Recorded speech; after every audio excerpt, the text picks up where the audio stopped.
Welcome students. Operation research की series में हम लोग आज थ्योरी ऑफ गेम्स डिस्कस करेंगे। इससे पहले वीडियोस में मैंने ट्रांसपोर्टेशन प्रॉब्लम के सारे टॉपिक्स डिस्कस हम लोगों ने किए हैं और असाइनमेंट प्रॉब्लम के सारे टॉपिक्स हम लोगों ने डिस्कस किए हैं। आज के वीडियो में मैं थ्योरी ऑफ गेम्स के बारे में डिस्कस करूँगा। ओके स्टूडेंट्स, तो आज के इस वीडियो में कॉन्सेप्ट्स ऑफ गेम थ्योरी में डिस्कस करने जा रहा हूँ। नेक्स्ट वीडियो में मैं इस पर बेस्ड न्यूमेरिकल्स करूँगा। पहले कॉन्सेप्ट का जानना ज़रूरी है, तो इस वीडियो में हम लोग कॉन्सेप्ट के बारे में पढ़ेंगे या फिर terminology of game theory discuss करेंगे। ओके स्टूडेंट्स, फर्स्ट पॉइंट है game. A game is a contest involving two or more competitors, participants, each of whom wants to win। Game क्या होता है? कॉन्टेस्ट होता है जिसमें दो या दो से ज़्यादा प्लेयर्स होते हैं और हर एक प्लेयर क्या चाहता है? गेम को जीतना चाहता है। क्लियर ना? अब गेम थ्योरी क्या है वो देखिए। Game theory is the study of strategic interactive decision making among rational individuals or organizations।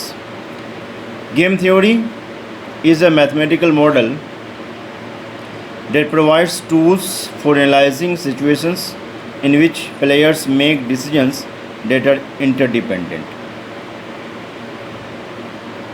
Game theory relies on a number of fundamental concepts that are utilized for modeling and assessing strategic interactions between different players। तो game theory में क्या करते हैं students, इसमें क्या होता है? Individuals to individual भी कंपटीशन हो सकता है और group of individual to group of individuals में भी कंपटीशन हो सकता है और ऑर्गेनाइजेशन टू ऑर्गेनाइजेशन भी क्या हो सकता है? कंपटीशन हो सकता है। क्लियर ना? तो ये एक ऐसा मैथमेटिकल मॉडल है जो ये प्रोवाइड करता है कि हमें हर सिचुएशन में किस तरह से डिसीजन मेकिंग करना है, हमें किस हिसाब से हमें डिसीजन लेना है। क्लियर ना? बाकी आप इस डिफरेंस में पढ़ के समझ जाइएगा कि ये क्या है। क्लियर ना? अब इसमें क्या है? गेम थ्योरी में प्लेयर्स होते हैं। क्या होते हैं? प्लेयर्स होते हैं। क्लियर ना? ईच कॉम्पिटिटर और पार्टिसिपेंट और decision maker in a game is called the player. Clear ना? कंपटीशन में या कॉन्टेस्ट में जो कॉम्पिटिटर, पार्टिसिपेंट या डिसीजन मेकर होते हैं उससे हम क्या कहते हैं? गेम में उससे हम क्या कहते हैं? प्लेयर्स कहते हैं। क्लियर ना? तो गेम थ्योरी में जनरली दो प्लेयर्स को कंसिडर किया गया। It has generally two players, player A and player B. Okay students,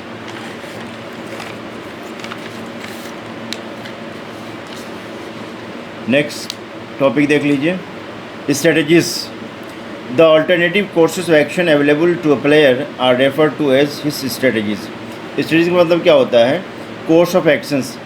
her competitor के पास उसका अपना क्या होता है? कोर्स ऑफ एक्शन होता है। क्या होता है? कोर्स ऑफ एक्शन होता है। तो सिचुएशन के हिसाब से हर कॉम्पिटिटर, हर प्लेयर क्या करता है? कोर्स ऑफ एक्शन में से कोई एक या एक से ज़्यादा स्ट्रेटजी क्या करता है? वो यूटिलाइज़ करता है, यूज़ करता है। क्लियर ना? तो लिस्ट ऑफ एक्शंस जो होता है प्लेयर के पास, हर एक प्लेयर के पास अपना जो लिस्ट ऑफ एक्शंस होता है उससे हम स्ट्रेटजीज कहते हैं। Every player has its own list of actions या list of strategies from which players can take actions. Okay students, तो स्ट्रेटजीज क्या है? Courses of action, list of actions है जिसमें से प्लेयर क्या करेगा? स्ट्रेटजीज अप्लाई करेगा।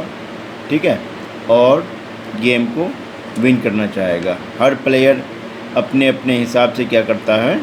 अपने अपने लिस्ट ऑफ एक्शन में से क्या करता है? स्ट्रेटजी चूज़ करता है और गेम को विन करने की कोशिश करता है। Payoff the outcome of playing a game is called the payoff payoff to the concern player. अब जिस प्लेयर ने जो स्टडी यूज़ किया, ये स्टडी यूज़ करने के बाद जो आउटकम आएगा उसको पे ऑफ कहते हैं। पे ऑफ को सिंपली लैंग्वेज में आप रिजल्ट भी कर सकते हैं। क्या कहते हैं? रिजल्ट। क्लियर ना? प्लेयर ने जो स्ट्रेटजी अप्लाई किया होगा उस स्ट्रेटजी अप्लाई करने के बाद जो रिजल्ट आया होगा उसको हम क्या कहेंगे? पे ऑफ कहेंगे। ठीक है ना? Outcome of playing a game is called payoff to the concern player. जिस प्लेयर ने जो स्ट्रेटजी अप्लाई किया होगा, कुछ ना कुछ आउटकम आया होगा, उसको हम क्या कहेंगे? पे ऑफ कहेंगे। अब ये होता है पे of matrix. Pay of matrix क्या होता है? द पे of matrix in terms of gains और losses when players select their particular strategies, course of actions can be represented in the form of matrix called the payoff matrix। क्या है इसमें? क्या होता है? प्लेयर ए और बी का अपना अपना क्या होता है? स्ट्रेटजीज होता है। क्लियर ना? तो हर प्लेयर का हमने इसमें दो ही प्लेयर कंसिडर किया, player A and player B. Clear ना? Player A has its own strategies and player B has its own strategies. Clear ना? तो प्लेयर्स ए के पास ही बहुत सारे स्ट्रेटजीज होंगे, प्लेयर बी के पास बहुत सारे स्ट्रेटजीज होंगे। तो ऑल स्ट्रेटजीज़ को एक हम क्या करते हैं? टेबुलर फॉर्म में रिप्रेजेंट करते हैं या मैट्रिक्स फॉर्म में रिप्रेजेंट करते हैं। तो उसको हम क्या कहते हैं? पे ऑफ मैट्रिक्स कहते हैं। तो पे matrix the collection of strategies of each player. Simply ये कह सकते हैं आप। क्लियर ना? पे ऑफ मैट्रिक्स में क्या होता है? प्लेयर्स का क्या होता है? डिफरेंट स्ट्रेटजीज होता है इसमें। क्लियर ना? Since the game is zero sum, the gain of one player is equal to the loss of other player. इसमें क्या होता है? एक प्लेयर अगर गेन कर रहा है तो जब तक प्लेयर बी लॉस नहीं करेगा तो प्लेयर ए को क्या हो सकता है? गेन नहीं हो सकता है। इसलिए क्या होता है इसमें? दोनों का सम क्या होता है? ऑलवेज क्या होता है? ज़ीरो होता है। दोनों का सम क्या होता है? ऑलवेज ज़ीरो होता है। क्लियर ना? अब इसमें कर लीजिए, सपोज कर लीजिए आप, suppose player A has A1, A2, A3 to AM strategies and player B has B1, B2, B3 to BN strategies. It is assumed that player A is always a gainer whereas player B is a loser. Game theory में क्या है? हमने दो player का discuss किया है, इसमें दो ही प्लेयर नॉर्मली लेते हैं। तो प्लेयर ए को एज्यूम कर लिया गया है कि वो हमेशा क्या होता है? गेनर होता है, और प्लेयर बी को ये एज्यूम कर लिया गया है कि वो क्या होता है? लूज़र होता है। क्लियर ना? तो पे ऑफ मैट्रिक्स में जो वैल्यूज़ दिए होंगे, जो एलिमेंट दिए होंगे, तो वो अगर सारे वैल्यूज़ पॉजिटिव हैं, इसका मतलब क्या है? प्लेयर ए का क्या है? गेनर है। क्लियर ना? और अगर सारे वैल्यूज़ नेगेटिव हैं, इसका मतलब क्या हुआ? प्लेयर ए लूज़र है। क्लियर ना? तो लेकिन क्या नॉर्मली जनरली क्या है? प्लेयर ए को गेनर सपोज किया है, प्लेयर बी को लूज़र सपोज किया गया। क्लियर? पे ऑफ मैट्रिक्स का एक मैट्रिक्स फॉर्म है, इस पर हम लोग डिस्कस कर लेते हैं, जिसे हम mathematical model of game theory भी कहते हैं। क्लियर ना? Mathematical model of game theory को हम पे ऑफ मैट्रिक्स कहते हैं। क्लियर? प्लेयर्स एज स्ट्रेटजीज यहाँ लिखा हुआ है, प्लेयर बी स्ट्रेटजीज यहाँ लिखा हुआ है। क्लियर ना? Player A's strategies A1, A2 to AM। Clear ना? Player B strategies B1, B2, B3 to BN। Clear? A1, A11, A12, A13 and so on, A1N, A21, A22, A23 and so on, AM1, AM2, AM23 and so on. Clear ना? ये एक क्या दिया हुआ है? Player ए और B क्या दिया हुआ है? इस by convention the rows of the पे of matrix denote players A strategies and the column denote players B strategies. क्या है? कन्वेंशन के लिए, आसानी के लिए क्या है? प्लेयर रोज़ को हमने क्या किया है? रोज़ को प्लेयर ए का स्ट्रेटजी माना गया है, और कॉलम को क्या माना गया है? प्लेयर बी का स्ट्रेटजी माना गया। क्लियर ना? इसमें देखिए सारे वैल्यूज़ पॉजिटिव हैं, इसका मतलब क्या है? प्लेयर ए का गेन है, और अगर इसमें से सारे भी नेगेटिव होते तो प्लेयर ए का लूज़ होता, प्लेयर बी का क्या होता? गेन होता। क्लियर ना?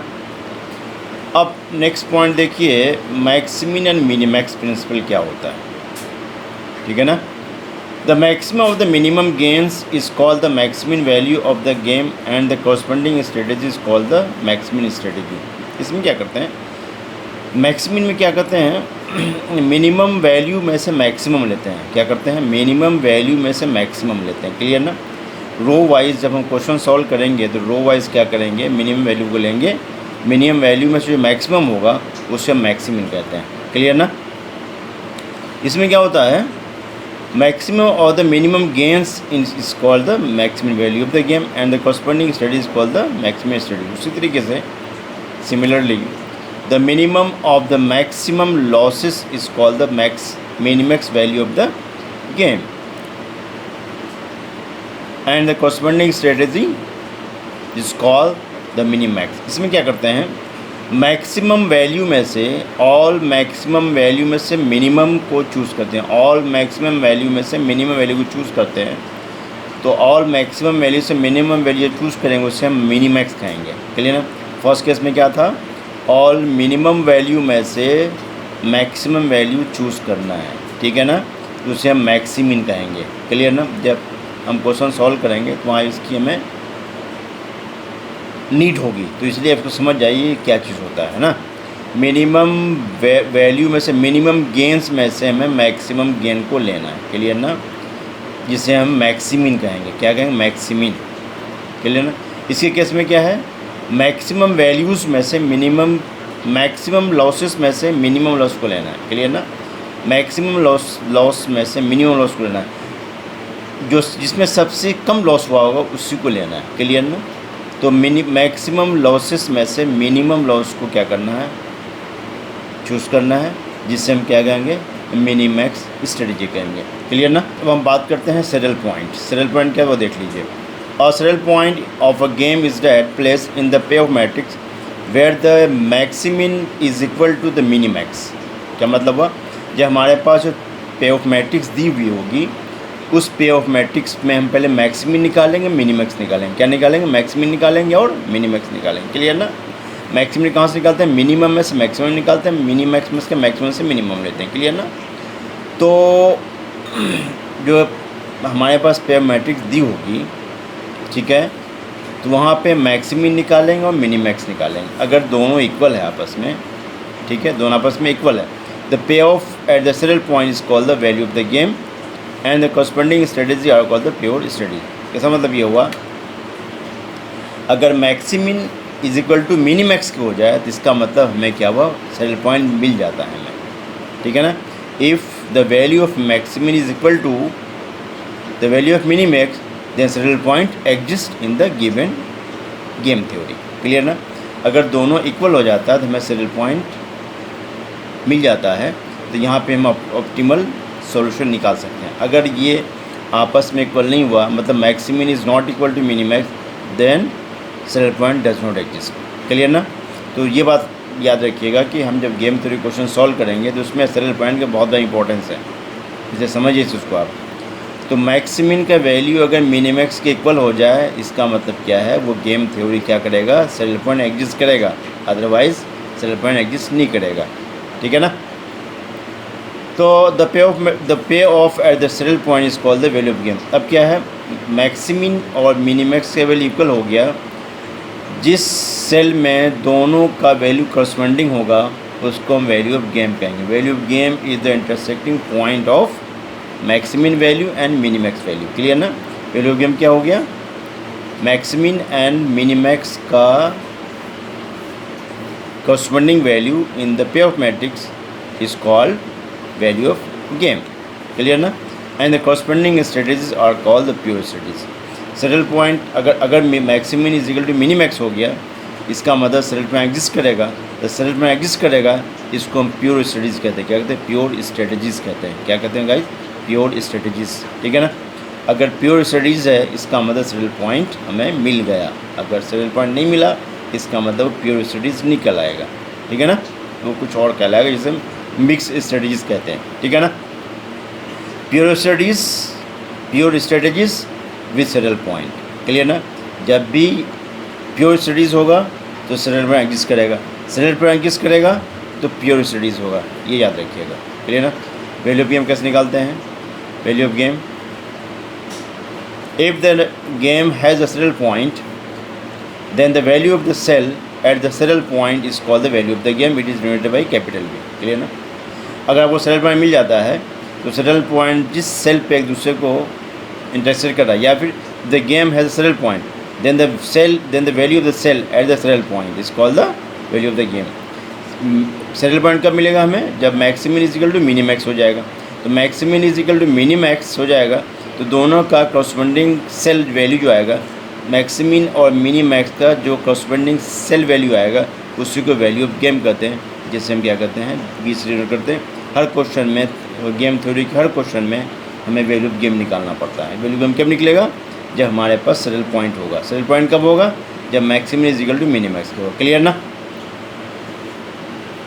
टाइप्स ऑफ स्ट्रेटजीज, नॉर्मली दो टाइप के स्ट्रेटजीज होते हैं, pure strategies and mix strategies. Pure strategy क्या होता है? सैडल पॉइंट एग्जिस्ट करता है। मिक्स स्ट्रेटजी क्या होता है? सैडल पॉइंट एग्जिस्ट नहीं करता है।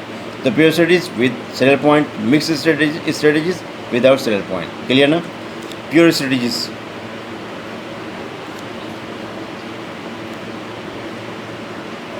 तो ये पहले डिस्कस कर चुका है। स्ट्रेटजी का मतलब होता है लिस्ट ऑफ एक्शंस। क्लियर ना? List of actions, her player के पास उसका अपना खुद लिस्ट ऑफ एक्शंस होता है। ठीक है ना? लिस्ट ऑफ एक्शंस होता है। क्लियर? तो player selects only one strategy at a time and ignores all other available strategies called the pure strategy.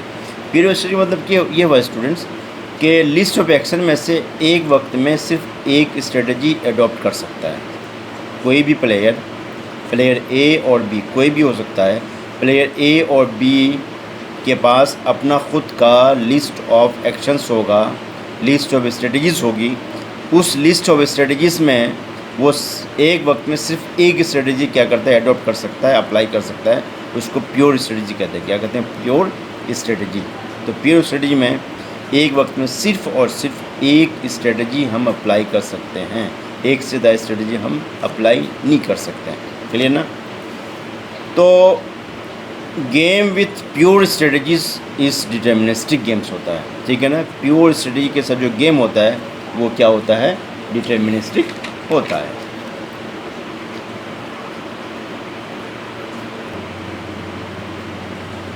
Mix strategies, player select more than one strategy at a time is called the mix strategy. अब player चाहे ए हो चाहे B हो, एक वक्त में एक से ज़्यादा अगर स्ट्रेटजी अडॉप्ट कर रहा है, अप्लाई कर रहा है, उसको मिक्स स्ट्रेटजी कहते हैं। क्या कहते हैं? मिक्स स्ट्रेटजी में क्या होता है? एक से ज़्यादा स्ट्रेटजी एट ए टाइम हम क्या कर सकते हैं? अप्लाई कर सकते हैं। क्लियर ना? बट प्योर स्ट्रेटजी में एट अ टाइम सिर्फ और सिर्फ एक स्ट्रेटजी में क्या कर सकते हैं? अप्लाई कर सकते हैं। बट मिक्स स्ट्रेटजी में क्या करते हैं? एक वक्त में एक से ज़्यादा स्ट्रेटजी अप्लाई कर सकते हैं। क्लियर ना? Games with fix mixed strategy इस प्रोबेबिलिस्टिक गेम्स होता है। तो इसमें क्या होता है? मिक्स स्ट्रेटजी क्या होता है? प्रोबेबिलिस्टिक गेम्स होता है। इससे पहले जो बताया था प्योर स्ट्रेटजी वो क्या होता है? डिटर्मिनिस्टिक होता है। बट मिक्स स्ट्रेटजी क्या होता है? प्रोबेबिलिस्टिक गेम्स होता है। इसमें प्रोबेबिलिटी भी डिस्कस करेंगे। ठीक है ना? नेक्स्ट देख लिया optimal strategy, the course of action which maximizes the profit of a player और minimizes his loss is called an optimal strategy. क्या मतलब है? The course of action which maximizes the course of action से हम क्या कर सकते हैं? प्रॉफिट को मैक्सिमाइज़ कर सकते हैं और लॉस को मिनिमाइज़ कर सकते हैं। अगर ऐसा हो जाता है तो हम क्या कर सकते हैं? इसको ऑप्टिमल स्ट्रेटजी कह सकते हैं। ठीक है? 2% zero sum game. In a game with two players A and B, if the gain of one player is equal to the loss of another player, then the game is called the 2% zero sum game. क्या है? किसी game में दो player, suppose कर ए और B दो player है, अगर क्या है फर्स्ट प्लेयर का गेन दूसरे प्लेयर की लॉस के बराबर हो जाता है, इसको हम क्या कहते हैं? 2% ज़ीरो सम गेम कहते हैं। हमेशा दोनों का सम क्या होता है? ज़ीरो होता है। क्या होता है? ज़ीरो होता है। क्लियर? बाकी देख लिया fair game, a game is said to be a fair game if the maximin and minimax value of the game are equal and both equal zero. क्या मतलब हुआ? मैक्सिमिन का वैल्यू मिनिमैक्स के बराबर हो जाए। पहले तो यह है कि मैक्सिमिन का वैल्यू मिनिमैक्स के बराबर हो जाए। ठीक है? इक्वल हो जाए और दोनों का वैल्यू क्या हो जाए? ज़ीरो हो जाए। दोनों का वैल्यू क्या हो जाए? ज़ीरो हो जाए। पहले इन दोनों का इक्वल होना कंपलसरी है, फिर दोनों का वैल्यू भी क्या होना चाहिए? इक्वल होना चाहिए। ठीक है ना? ऐसे गेम को हम क्या कहते हैं? फेयर गेम कहते हैं। क्या कहते हैं? फेयर गेम कहते हैं। Strictly determinable game, a game is said to be strictly determinable game if the maximum and minimax values of the game are equal and both equal to the value of the game. इसमें क्या है, first condition क्या है, minimax and maximum की value क्या होना चाहिए, equal होना चाहिए, ठीक है ना। If the maximum and minimax value of the game are equal, पहले क्या है इसमें मैक्सिमम का वैल्यू मिनिमैक्स के इक्वल होना चाहिए, और फिर दोनों वैल्यू क्या होना चाहिए, वैल्यू ऑफ गेम के इक्वल होना चाहिए। क्या होना चाहिए, वैल्यू ऑफ गेम के इक्वल होना चाहिए। क्लियर। तो वैल्यू ऑफ गेम के यहाँ पे क्या हो सकता है, जीरो भी हो सकता है, नॉन जीरो भी हो सकता है, लेकिन यहाँ पे अगर ज़ीरो हो गया तो क्या हो जाएगा, वो फेयर गेम हो जाएगा। नॉन ज़ीरो कोई भी वैल्यू होगा वो क्या कहलाएगा, स्ट्रिक्टली डिटरमिनेबल कहलाएगा। नेक्स्ट टॉपिक देखिए आप लोग, डोमिनेंस रूल। डोमिनेंस रूल में क्या करते हैं, सिंपली ये समझ आए कि डोमिनेंस रूल यूज़ हम कहाँ करते हैं। जैसे आपका प्योर स्ट्रेटजी में क्या होता है, मैट्रिक्स है 3x3 हो, 4x4 हो, 5x5 हो, ठीक है ना। इसमें क्या होता है, प्योर स्ट्रेटजी में क्या होगा, आपको जो है सैडल पॉइंट मिल जाएगा। क्या हो जाएगा, सैडल पॉइंट हमें मिल जाता है, ठीक है ना। अगर सैडल पॉइंट नहीं मिला, इसका मतलब मिक्स स्ट्रेटजी है। वो क्या है, मिक्स स्ट्रेटजी। अगर मिक्स स्ट्रेटजी है तो आपके पास पे ऑफ मैट्रिक्स अगर 3x3 या 4x4 ऑर्डर में है, अगर पे ऑफ मैट्रिक्स 3x3 और 4x4 मैट्रिक्स ऑर्डर में है, तो पहले आपको क्या करना पड़ेगा, डोमिनेंस रूल से पहले उसे क्या करना पड़ेगा, 4x4 और 3x3 पे ऑफ मैट्रिक्स को हमें 2x2 मैट्रिक्स में कन्वर्ट करना पड़ेगा। Without converting into 2x2 matrix हम क्या कर सकते हैं, गेम थ्योरी के क्वेश्चन को सॉल्व नहीं कर सकते हैं, ठीक है ना। तो dominance rule basically mixed strategy के लिए यूज़ होता है, ठीक है। अगर आपके पास क्वेश्चन है, अगर सैडल पॉइंट निकाला आपने, सैडल पॉइंट आपको नहीं मिला अगर, तो उसके लिए फिर डोमिनेंस रूल यूज़ करेंगे। अगर वो पे of matrix already 2x2 matrix में है तो डोमिनेंस रूल को लगाने की आवश्यकता नहीं है। अगर वो 3x3 या 4x4 मैट्रिक्स में है, तो 4x4 मैट्रिक्स में दिया हो या 3x3 मैट्रिक्स में दिया हुआ हो, तो उसे डोमिनेंस रूल से 2x2 मैट्रिक्स में कन्वर्ट करेंगे। जब तक 2x2 मैट्रिक्स में कन्वर्ट नहीं होगा, आगे क्वेश्चन सॉल्व नहीं होगा। ये बात आप क्लियरली समझ जाइए कि डोमिनेंस रूल्स कहाँ यूज़ होता है।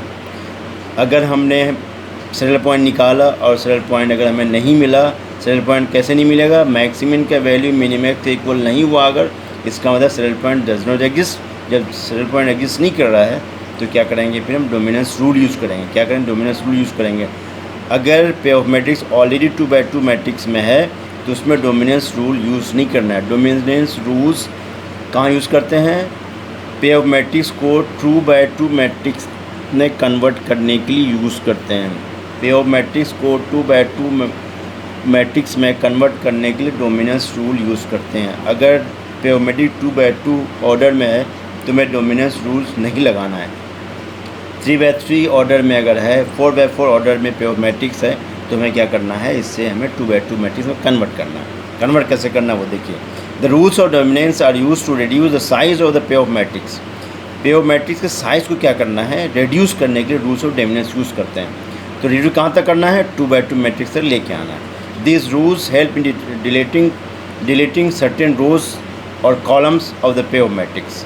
ये रूल क्या काम करता है, कॉलम और रो को क्या करता है, डिलीट करता है, ठीक है ना। It is specially use for the evaluation of 2 person zero sum game without saddle point.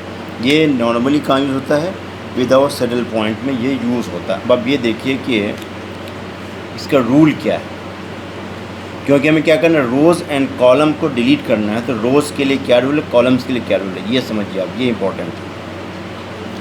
Clear ना। अब देखिए 4 player A who is a gainer, इसे हमने क्या एज्यूम कर लिया है कि वो क्या गेनर। क्लियर ना।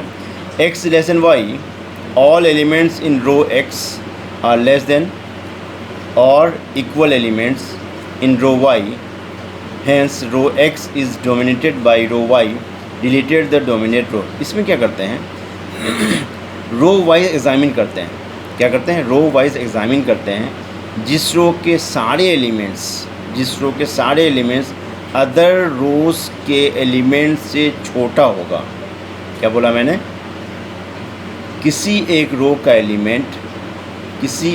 का ऑल एलिमेंट्स अदर रो के एलिमेंट्स से छोटा होगा तो उस रो को हम क्या करेंगे, पे ऑफ मैट्रिक्स में से डिलीट कर देंगे।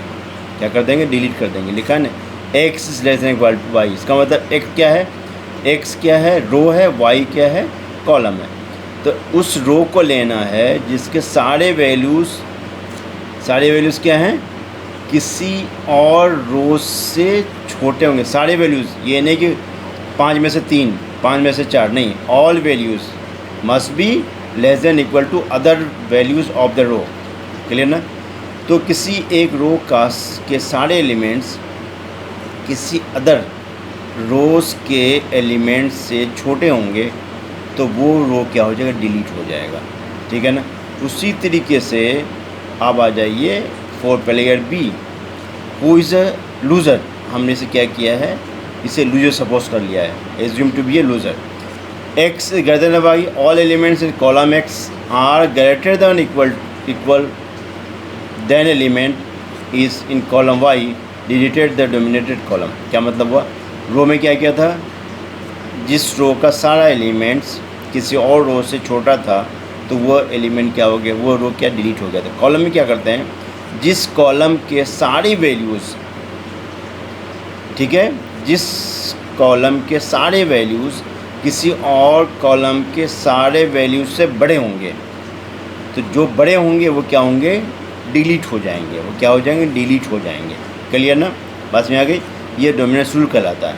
ठीक है। तो रो के केस में क्या है, किसी एक रो के सारे एलिमेंट्स अदर रोज़ के एलिमेंट्स से स्मॉलर होंगे तो फर्स्ट रो जिसकी बात में कर रहा था वो क्या हो जाएगा, डिलीट हो जाएगा।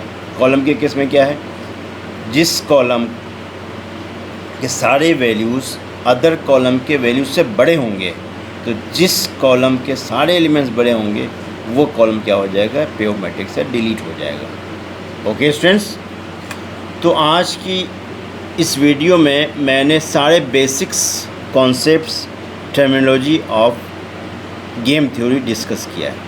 क्लियर ना। इसके अलावा कोई और थ्योरी गेम थ्योरी में नहीं है। ठीक है ना। सारी जितने भी थ्योरीज़ हो सकते हैं, जितने कॉन्सेप्ट्स हो सकते हैं, जितने भी टर्मिनोलॉजीज़ यूज गेम थ्योरी हो सकता है, वो सब मैंने इस वीडियो में आपको बता दिया। क्लियर ना। इसके बाद भी आपको कोई डाउट अगर है तो क्या कर सकते हैं, आप कमेंट बॉक्स में मैसेज ड्रॉप कर सकते हैं। क्लियर ना। तो स्टूडेंट्स, हर टॉपिक का मैंने प्लेलिस्ट बना रखा है। जैसे कि ट्रांसपोर्टेशन प्रॉब्लम का अलग प्लेलिस्ट है, असाइनमेंट प्रॉब्लम का अलग प्लेलिस्ट है, गेम थ्योरी का अलग प्लेलिस्ट होगा। तो आपको किसी लेक्चर में, किसी वीडियो को आपको जो है अगर देखना है तो आप प्लेलिस्ट में जाके मेरे उस वीडियो को देख सकते हैं। अगर आप सीक्वेंस में मेरे लेक्चर्स को देखेंगे, सुनेंगे तो होपफुली आपको सारी चीज़ें क्लियर होती चली जाएंगी। क्लियर ना।